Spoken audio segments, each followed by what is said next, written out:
Now, if you've been working on yourself for a while, you will already know how powerful the words that you say to yourself can be.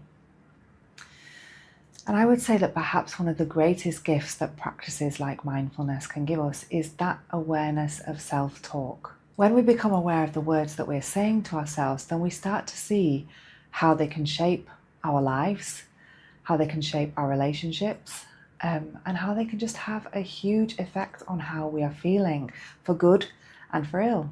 When we start to notice the mind, we realize that there's this just endless dialogue going on in our minds, planning, assessing, judging, making decisions for us. And it's just ongoing. And sometimes those voices, we start to realize, are a mixture of voices in our heads, but they can also be voices that we've internalized from when we were younger, from our caregivers, from the people around us that had authority, or even just our peers.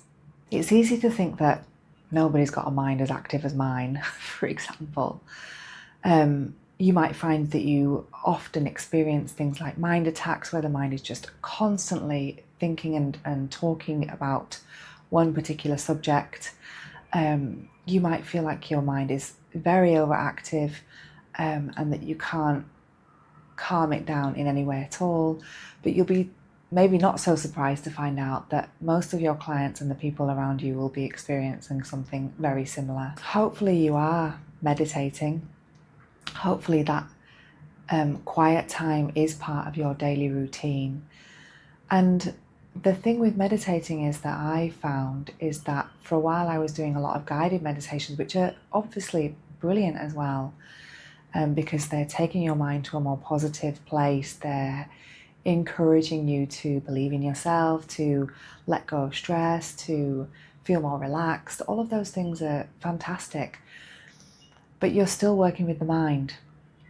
So for me, I found that just doing very simple breathing exercises, or exercises where you're focusing on one thing, like a candle flame or a crystal, and just allowing yourself to let go of the thoughts, actually help with this process of self-awareness and realizing and seeing what's going on in the mind. And so we have to be gentle with ourselves and with our clients and the people around us, because when you do start to realize the things that you're saying to yourself, you can realize there's some pretty horrible stuff going on in there. And some of it you're saying on repeat, but you are not your thoughts. Your mind produces thoughts, and you are the seer of those thoughts. And when you start to bring that awareness more into your everyday life, you will start to take back your power. So today we're going to be looking at a couple of ways that you can bring more awareness of that self-talk into your life, and how you can turn that self-talk around so it's more uplifting, so it's more encouraging. And if you feel ready, how you can let go of that self-talk altogether and come into spatial awareness. I find it really useful to, if you like, set my own trigger.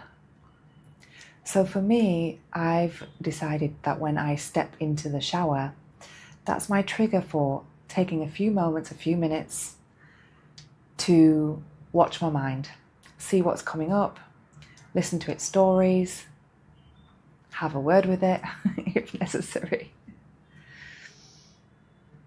So for me, stepping into the shower can have different sensations. It can sometimes be that I'm so exhausted that I just feel kind of blank and there's not much going on at all. And this is what I think Eckhart Tolle would say is when you are below consciousness, you're kind of still half asleep, and you're not really thinking about anything at all. There's other times when I get into the shower and I'm thinking about the day ahead, I'm planning, I might be questioning something that I've got to do today, I might be telling a story in my head about something that's happened yesterday.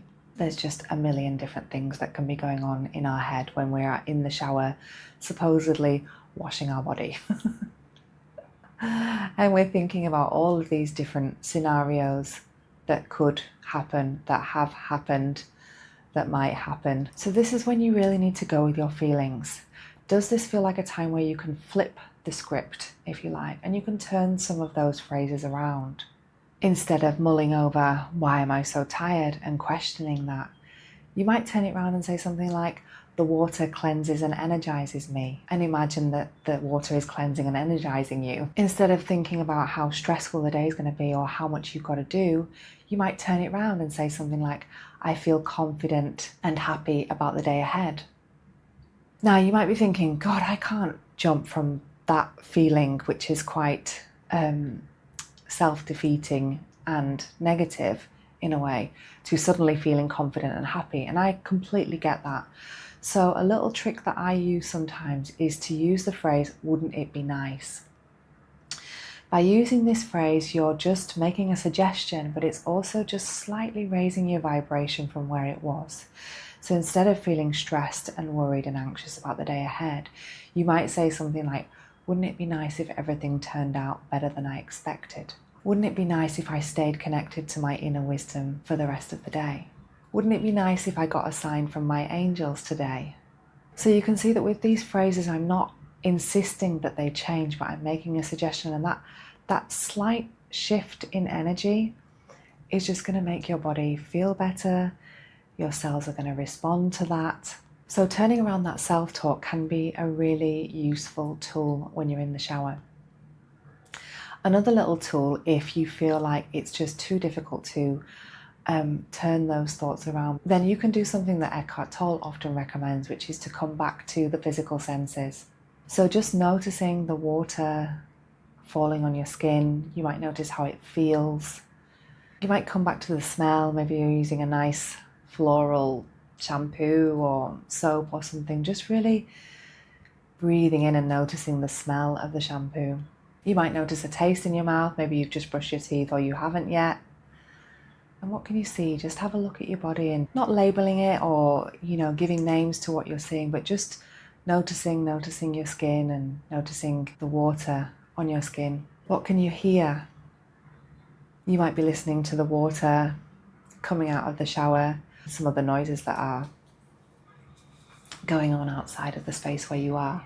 Just doing this very simple exercise of noticing the physical senses and what they are experiencing is bringing you back into the present moment, and it's bringing you out of the mind. So although my trigger is stepping into the shower, yours might be something a little bit different, but just think about a time when you have maybe 5 or 10 minutes where you are maybe doing a job that's just habitual, so you don't need to think about it too much. This could be when you're coming back from taking the kids to school, for example. It might be when you're out walking the dog. I usually talk about dogs because I've got lots of friends who've got dogs. It's usually a time when you're on your own, because that's a time when you haven't got those distractions of other people, and you can really just take a few minutes to have a look at what's going on inside your head. The next thing I wanted to mention is about mirror work. Now, you might have heard about mirror work before, and it's not something that's so commonly talked about because it can make you feel quite uncomfortable looking at yourself and looking deep into your eyes in the mirror. But you don't need to do it for long. And of course, the longer you do it, the more powerful the experience can be. But looking into the mirror and really looking into your own eyes can really bring up a lot of self-talk. What am I doing? I haven't got time for this. This is silly. There's nothing going on in here. Your eyes looking from side to side. But there is a lot going on in the mind. And doing mirror work, where basically all you're doing is standing in front of a mirror or sitting in front of a mirror, and you're looking deep into your own eyes. You can blink, it's not a stare off. But really the idea is that you're just calming the mind and really looking into your own eyes and listening to what comes up. Now, this is one of those exercises that the ego does try and get involved with. And it will start to come up with things like, why am I always so fill in the blank? Why am I always so emotional? Why am I always so stressed? It will start to question you because it feels very uncomfortable looking at itself. So rather than trying to turn these thoughts around or say something different, this is a really good practice just for letting go of those thoughts. And you can keep saying to yourself, I let this go, I let this go. You might do some gentle breathing as you're looking into your eyes, and you can even set a timer for this so that you're not uncomfortably thinking if you're taking a long time or not long enough, for a minute or 2 minutes if you can manage it. And just noticing what comes up and just letting it go.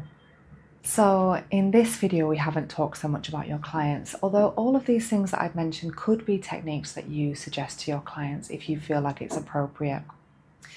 Definitely trying to help your clients to understand that the words that are going on inside their head, the messages that they're telling themselves, can often be the voices of those people from the past. But sometimes it's hard to hear that our self-talk is a big part of our suffering. So a more gentle way that you can maybe help your clients with their healing by using healing words is to use a crystal. I'm going to post below a short printout, going to be completely free, with a step-by-step guide for using a crystal and dedicating it for somebody else, but we're just going to talk briefly about it today. So in this instance, what I would like you to do is to choose a crystal for your client, and this really means getting in touch with that intuition, maybe taking a few breaths, having a look at the crystals that you have, asking your guides, asking the universe, asking your God or deity to help you to choose the right crystal that would connect with the energy of your client.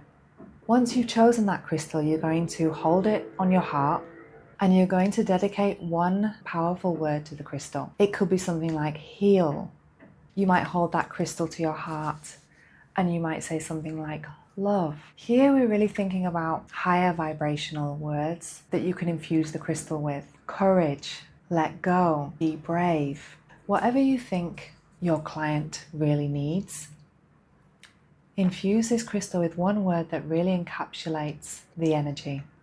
There have been many studies that show that the words that doctors say to their clients, to their patients, can have a positive or negative effect on the healing of those patients. And it's the same in this situation when you're working with clients or if you're working with people around you. Now, your client might be into meditation or maybe they're not. And again, here you need to really go with your feelings. Do you want to suggest that the client sleeps with the crystal under their pillow? This might cause a lot of dreams, by the way. I would usually suggest that the client meditates with the crystal. They can either put it next to them or in front of them. If you understand the chakra system, you might ask them to put it on a particular chakra, as long as the crystal is close. You might tell the client about the word that you've infused the crystal with, or maybe you don't. Maybe you just mention that you've dedicated this crystal to their healing, to their growth, and you'd like them to incorporate into their ritual in some way. Like I said, that might just be putting it under their pillow. And ask them to be aware of the things that come up, if anything, to write them down, if they're the kind of person that writes things down, or to make voice notes so that they can report back to you. So I hope that's been helpful. And just to remind you that we're human. Like, it's okay to have mind overload, to have days where we're just not managing with our thoughts, with our minds, with everything that's going on in our heads. This is just about doing the best that you can, trying to find those little moments that can be your trigger. And the more that you practice it, the more that you'll start to bring it into other activities in your life. But start small, because retraining your brain is not easy. We've been talking to ourselves in a certain way. We've been repeating those voices that we internalized when we were younger. And it takes time to see that, to let it go. But we can change those patterns. I know, because I've seen them changing in myself. I can see now that instead of coming into the bathroom and going, oh my God, like I'm, getting older, or where's that bulge come from? Then I'm just going, wow, I'm alive. Thank you so much for this body, whatever shape it is today. I'm grateful, but it's taken time to get there. Thank you so much for watching. I'm just really enjoying sharing these ideas with you. And if any of it resonates, then I would love to hear from you. I really enjoy reading comments and engaging with you. Remember, I mentioned that there's that free PDF that I'm going to put down below, which just explains in a little bit more detail about dedicating a crystal for a client.